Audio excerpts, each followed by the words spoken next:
Karin, your wealth word is freedom. Tell us more about freedom and wealth for you. Let's get real. Wealth can be freedom, right? I mean, it costs money to live in the United States, and you can go to great lengths to counter that, but you'd pretty much be an anomaly, and you'd be living off of other people's wealth, sharing roads and sidewalks and even public transportation.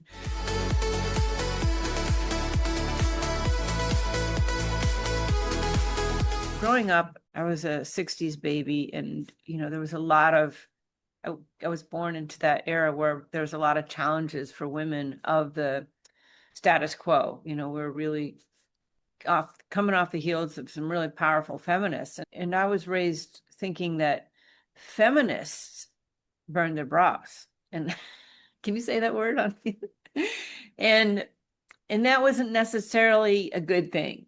I don't know, but feminists weren't great. But eventually I realized that being a feminist was just financial freedom. It didn't mean anything about how much money you had, but it meant that you could self-determine your life if you had some financial freedom. And self-determination is a human right, but it's also the very definition of a feminist. I mean, if women could self-determine their life, understanding we live in a community, I'm not saying, that there isn't factors to consider, but if they could self-determine their life just as a matter of right, like men were self-determining their life as a matter of right, not that they didn't have their hang-ups too, it's all it would take. Everybody would be a feminist. You wouldn't have to worry anymore. And so my calling, I felt early on, was words and art, and I really wanted to be an artist.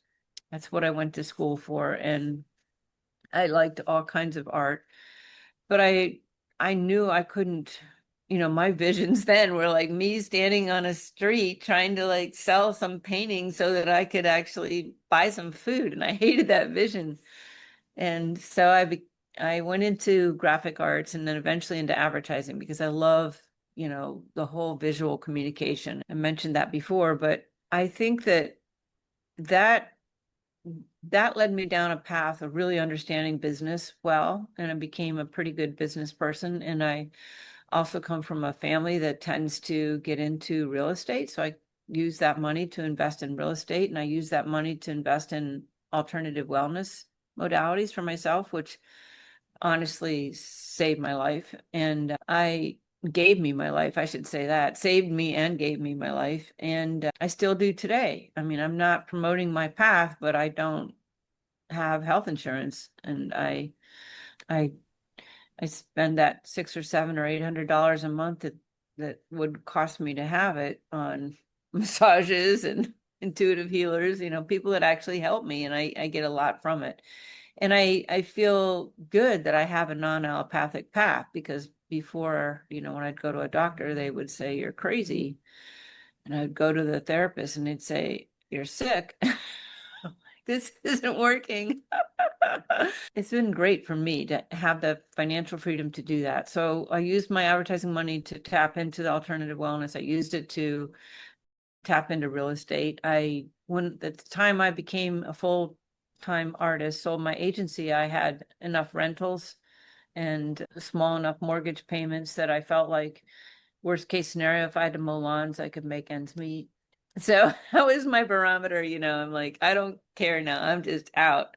So, and I knew that I was being called to do something else, and I really didn't know what. And a lot of people said, "You're going to miss the advertising because you love it." And I said, "I don't think I'm going to miss it, because I think there's something else out there, something greater."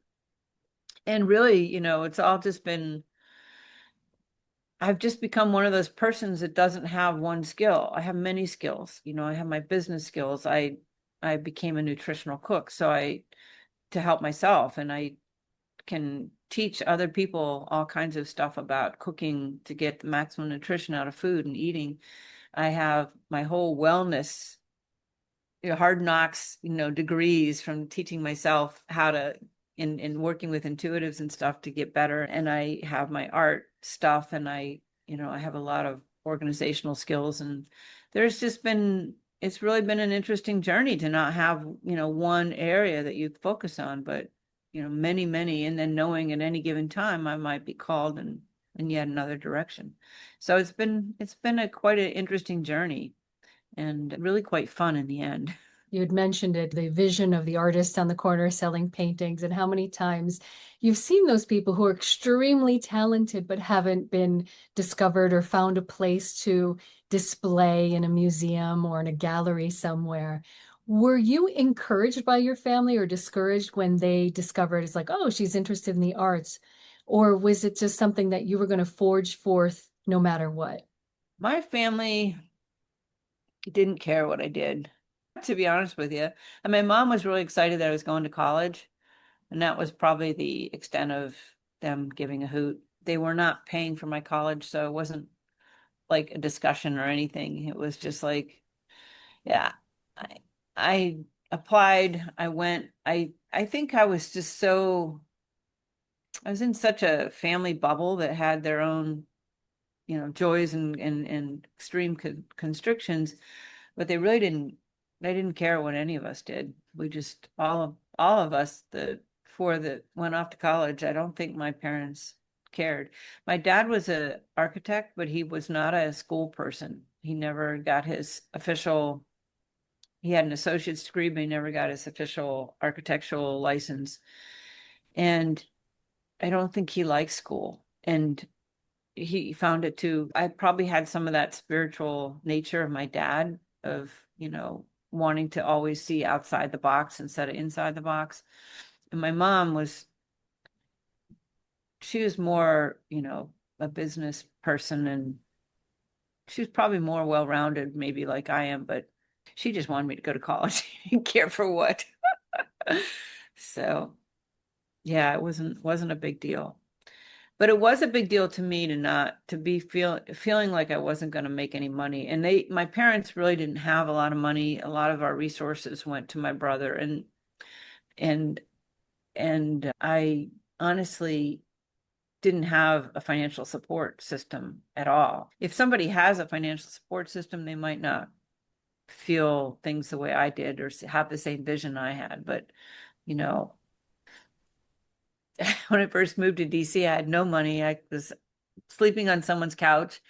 And when I graduated from college, Sears, of all companies, had given me a 22% interest credit card.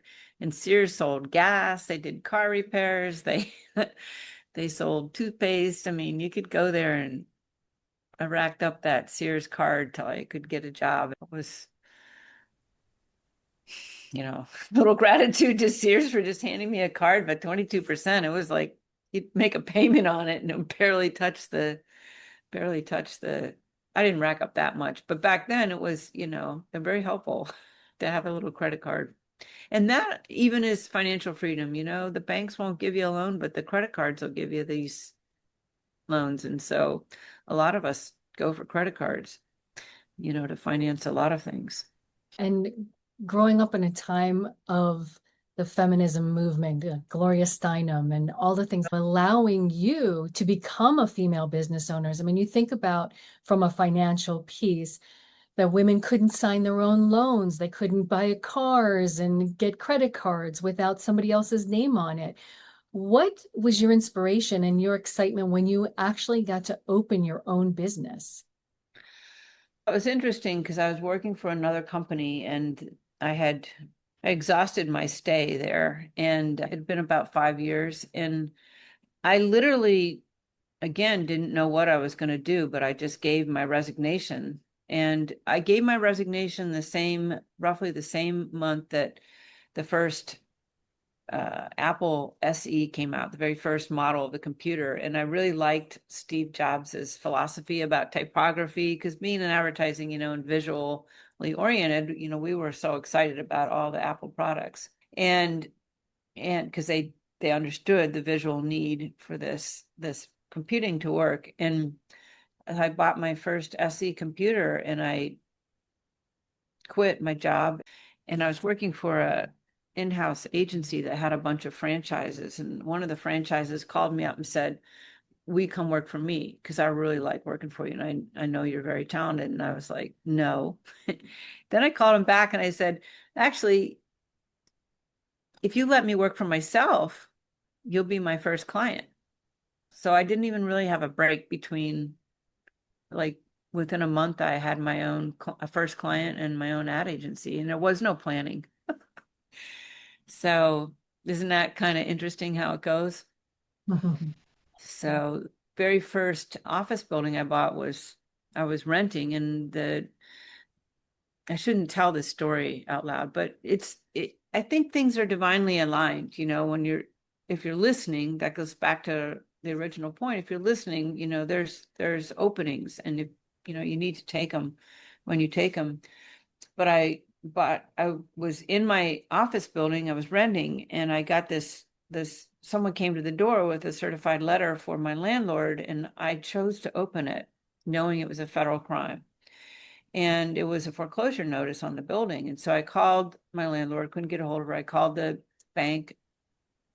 They said, "We can't get a hold of her either, and she's not paying the mortgage." And so I said, "Well, can you let me investigate before you foreclose?" And so I finally tracked her down. She was dying in a hospital.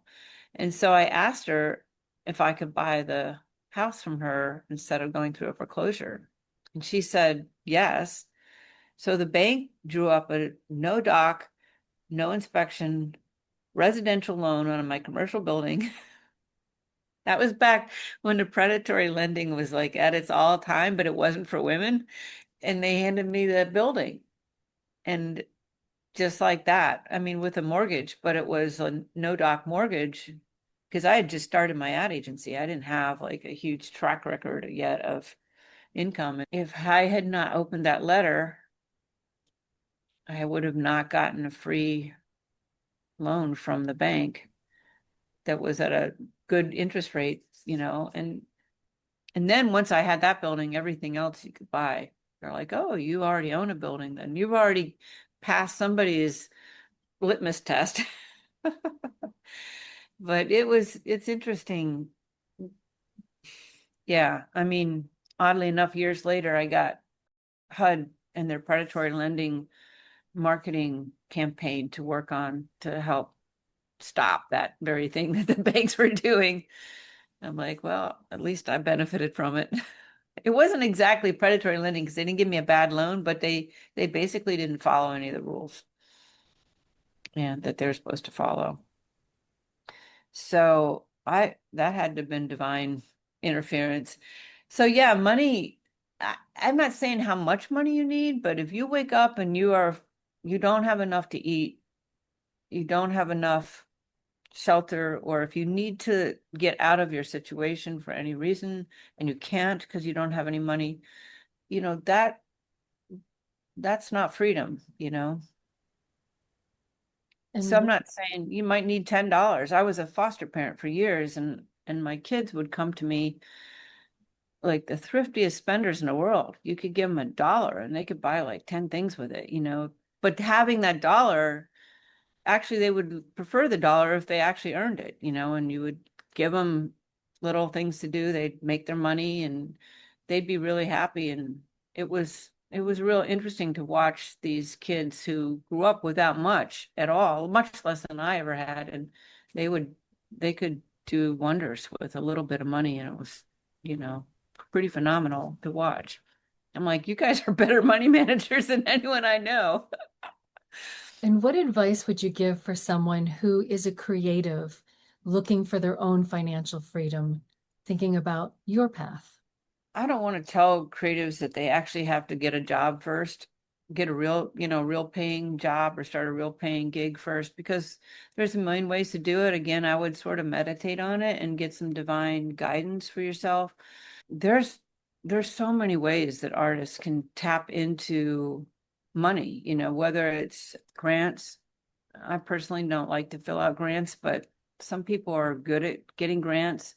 And it depends on what kind of artist you are. I mean, like for me, I wanted to paint light and I wanted to paint abstract or my own thing. And artists can do that, but they can also do something on the side, like painting portraits. because people will buy that stuff really easily. So you have your visionary stuff, the things that are ushering in a new consciousness are really challenging. Artists' job is to, like, all artists, poets, everybody, their job is to kind of raise our energy and raise our vibration, but also to call to attention something else. It could be something that's not right, or it could be, something just romantic. Like I'd mentioned earlier, painting a barn, a lot of people might find comfort in that, seeing a picture of an old-timey barn. Let's just say, for artists, if you can get into the mindset that money really does grow on trees, you've made it.